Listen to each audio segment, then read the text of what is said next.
For years, I've heard conspiracy theories about the Denver airport. Underground tunnels, secret societies, and even creatures hidden in plain sight. I never believed any of it till I started getting voice messages from strangers claiming to be trapped in a labyrinth miles below the airport. I'm their only connection to the outside world, and what I've heard is terrifying. I'll share what I've pieced together, and maybe you can help me figure this out. Listen to Escaping Denver, free on Apple Podcasts, Spotify, or wherever you get your favorite podcasts. Something is out there. Please, help me help them. This is the Money Talks podcast with Michael Campbell. Time now for this week's quote of the week. Well, classes are over at school and university. I know there's summer school, but closes across the country. Students may want to consider, though, the words of advice from an open letter I've got here from 15 professors. They're from Harvard, Princeton, and Yale. It's addressed to the students, in quotes. Merriam-Webster's first definition of the word bigot is a person, in quotes, who is obstinately or intolerably devoted to his or her opinion and prejudices. The only people who need fear, open-minded inquiry, and robust debate are the actual bigots, including those on campuses or in the broader society who seek to protect the hegemony of their opinions by claiming that to question those opinions is itself bigotry. Our advice for students can be distilled in 3 words. Think for yourself. End of quote. And I'll add that's been the overriding theme, by the way, of Money Talk since I first started over 30 years ago. My goal, and people get this wrong, my goal is not to change anyone's mind. No, that's not it. I don't have a magic formula. I don't pretend to have a monopoly on the truth or what's right or whatever. Instead, my goal is to open up debate, to raise questions. And in the process, maybe we could raise the level of discussion. And by the way, my opinion is directly opposite of what we're seeing in society. And I'm proud to say we've been chronicling this trend for a number of years. Most appallingly, when you see it, though, in our institutions that are supposed to be educating, not advocating. But I love that. Great advice. Think for yourself. Time now for this week's shocking stat, and it's shocking in more ways than one. Through an access to information request by Concordia University's Institute for Investigative Journalism, it was shared with Sam Cooper and Global News. A 2019 report for Public Safety Canada. It was prepared by Clairvoyant Cybercorp, which provides consulting services for CSIS and the RCMP.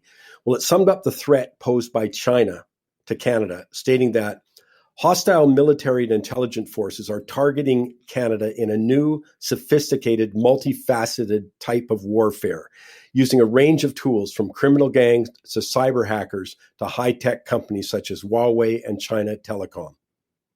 Clairvoyant CEO Dave McMahon goes on to state, in quotes, hostile intelligence services and militaries will continue to exploit, interfere with, and influence Canadian interests domestically and abroad using cyber as part of a broader hybrid warfare campaign. And vendors such as Huawei, with the support of state intelligence services, will be in a better position to wield foreign control, interference, and influence over critical Canadian infrastructure. As I said, this is shocking on so many levels. How about it starting with a question like, why is Canada the only member of the Five Eyes Intelligence Alliance to not ban Huawei from our 5G network? I mean, we're talking CSIS has warned us, Canadian military has warned us, and now this report to Public Safety Canada and others. The federal government seems oblivious to the risk posed by China. But here's another shocking stat because it's part of the financial cost to be paid. The report warns that state-sponsored cybercrime, particularly China and Russia, could be costing Canada an estimated $100 billion per year.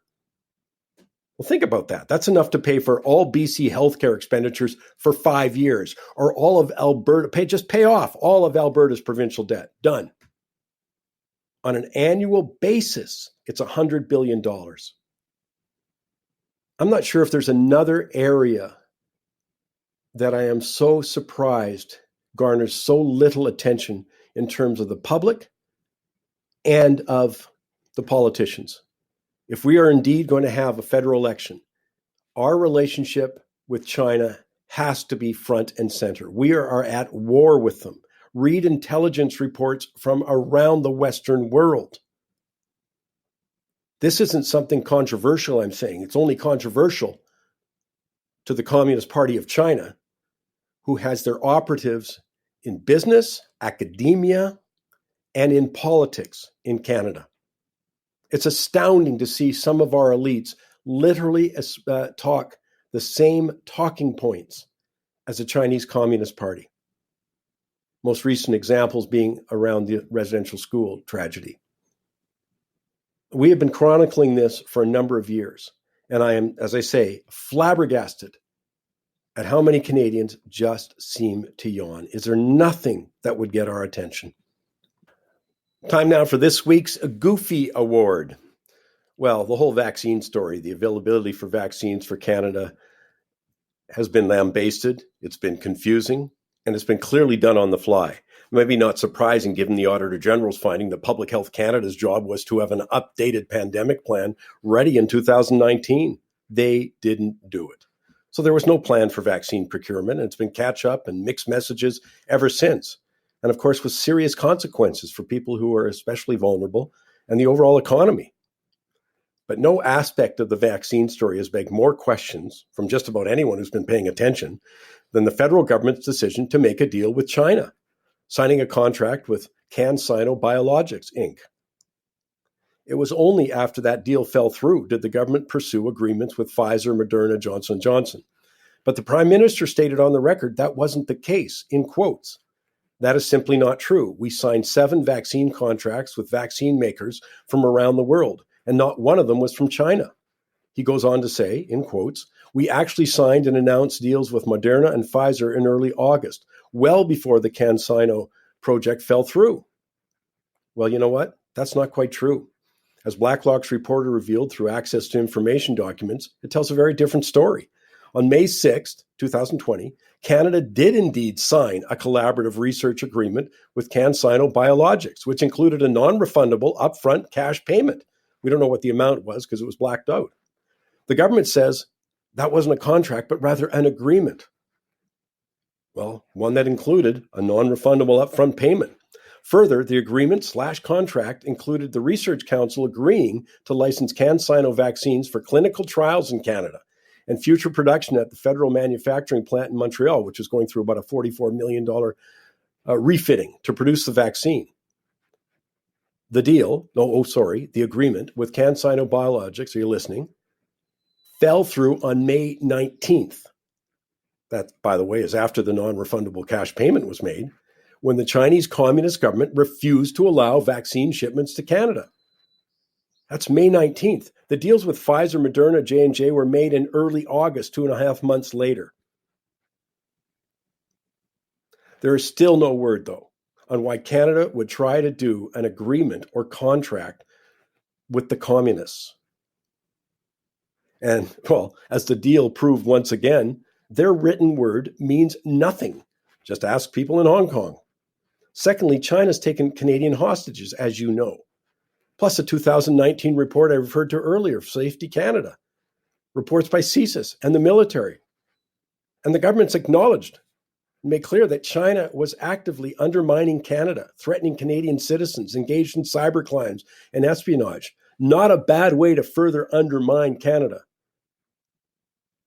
than with a vaccine non-deal. Yet the federal government chose to deal with them before a deal with Pfizer, Moderna, and J&J. I just simply don't understand it. A proper explanation is not being given. And what's come out of these access to information documents just provides a heck of a lot of questions for everyone. Subscribe to the Money Talks with Michael Campbell podcast for free at Apple Podcasts, Google Podcasts, or anywhere you get your on-demand audio for the complete show, daily podcasts, and more. I'm Sarah Ritchie. I'm a reporter for Global News in Halifax. I was working the day everything changed in Nova Scotia last April. My team has spent the last year asking tough questions about how a gunman disguised as a police officer murdered 22 people over 13 hours. On our podcast, 13 Hours Inside the Nova Scotia Massacre, we examine this tragedy hour by hour. We're learning there's a lot more to this story. Listen to all 13 episodes now on Apple Podcasts, Spotify, or wherever you find your favorite podcasts.